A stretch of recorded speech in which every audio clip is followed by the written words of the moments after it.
नमस्कार दोस्तों, आज हम हिंदी की पुस्तक वाटिका की क्लास 4 की बुक पढ़ेंगे। तो शुरू करते हैं।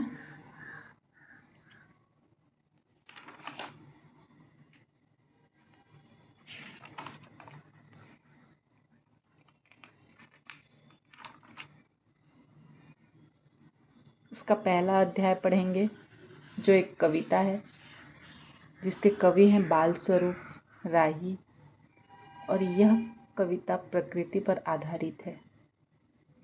जैसा कि आप सब देख रहे हैं, कविता का नाम है कौन। पाठ परिचय में लिखा है, अपने आराम के लिए हम तो प्रयास करते ही हैं, प्रकृति भी करती है। यदि वह हमें ये साधन न देती तो हमारा जीवन दुभर हो गया होता। इस कविता में बताया गया है कि प्रकृति ने हमें बहुत कुछ दिया है। प्रकृति के कारण ही हम आरामदायक जीवन जीते हैं और वही हमें जीवन जीने के साधन उपलब्ध कराती है। तो आइए शुरू करते हैं कविता। अगर न होता चांद रात में हमको दिशा दिखाता कौन। कवि कह रहे हैं कि अगर चांद आसमान में न चमकता रात में तो हमें दिशा दिखाई नहीं देती। दिशा का अर्थ यहाँ पे रास्ता है, हमें रास्ता दिखाई नहीं देता। अगर न होता सूरज दिन को सोने सा चमकाता कौन। कवि कह रहे हैं कि अगर सूरज आसमान में ना होता तो दिन में रोशनी कहाँ से होती, दिन में उजाला कहाँ से होता। जब रात के बाद सुबह आती है तो सूरज के कारण ही उजाला होता है। अगर न होती निर्मल नदियाँ जग की प्यास बुझाता कौन। नदियों का जो इतिहास है वो बहुत पहले से है, युगों युगों से। नदियों के पानी से ही हमारा जीवन है। नदियाँ हमारी माता हैं, नदियाँ ही हमारी प्यास बुझाती हैं। नदी के पानी से ही हमारी प्यास बुझती है। अगर न होती निर्मल नदियाँ, निर्मल का अर्थ है यहाँ पे साफ, स्वच्छ। जग का अर्थ है दुनिया, जग की प्यास बुझाता कौन। तो इस दुनिया की प्यास कौन बुझाता अगर निर्मल नदियाँ ना होती तो।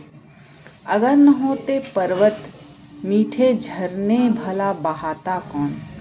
अगर पर्वत नहीं होते तो मीठे झरने कौन बहाता।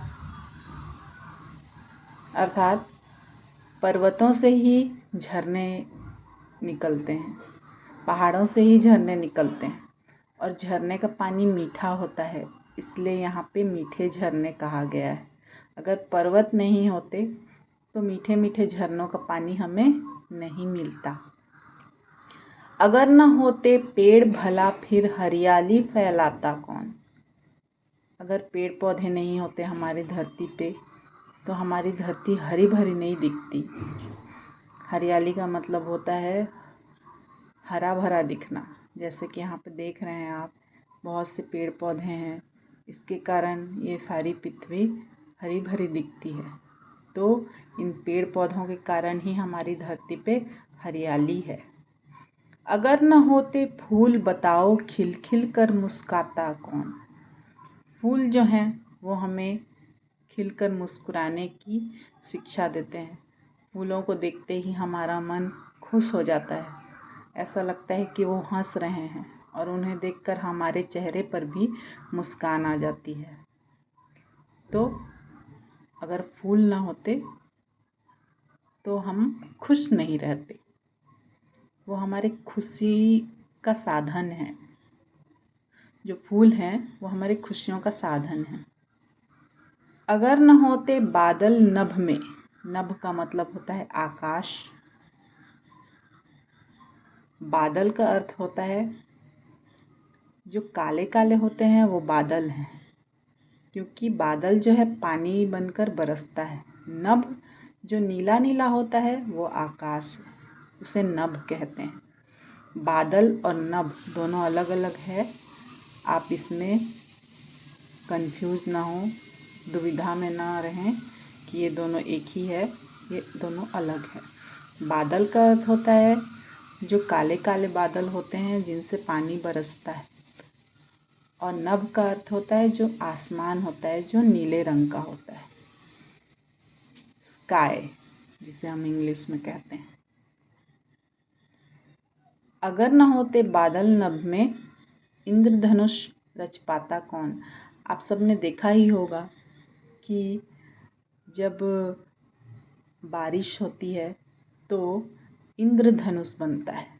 इंद्रधनुष जो 7 रंगों का समूह है, बारिश की बूंदों से छनकर जब सूरज की किरणें जाती हैं तो इस तरह गुजरती हैं सूरज की किरणें, तो इस तरह का एक रंगों का समूह बनता है और वो धनुष के आकार का होता है, जिसे इंद्रधनुष कहते हैं हम। तो अगर बादल नहीं होता आसमान में तो इंद्रधनुष नहीं बन पाता। अगर न होते हम तो बोलो, ये सब प्रश्न उठाता कौन। हम मतलब मनुष्य, अगर हम सब नहीं होते दोस्तों तो ये सब प्रश्न उठाता कौन। ये जो जितने भी प्रश्न प्रकृति के प्रति हमारे मन में उठ रहे हैं, ये सब प्रश्न कौन करता अगर हम ना होते तो। हमारे मन में ये सारा प्रश्न उठता है कि दिशा कैसे दिख रही है, हरियाली कैसे छाई है, पानी कहाँ से आ रहा है। तो इस तरह से हमारे प्रश्नों का उत्तर हमें प्रकृति देती है। इन सारे प्रश्नों का उत्तर हमें प्रकृति देती है। तो आज यहीं समाप्त करते हैं इस कक्षा को, फिर आएंगे इसके प्रश्नोत्तर के साथ।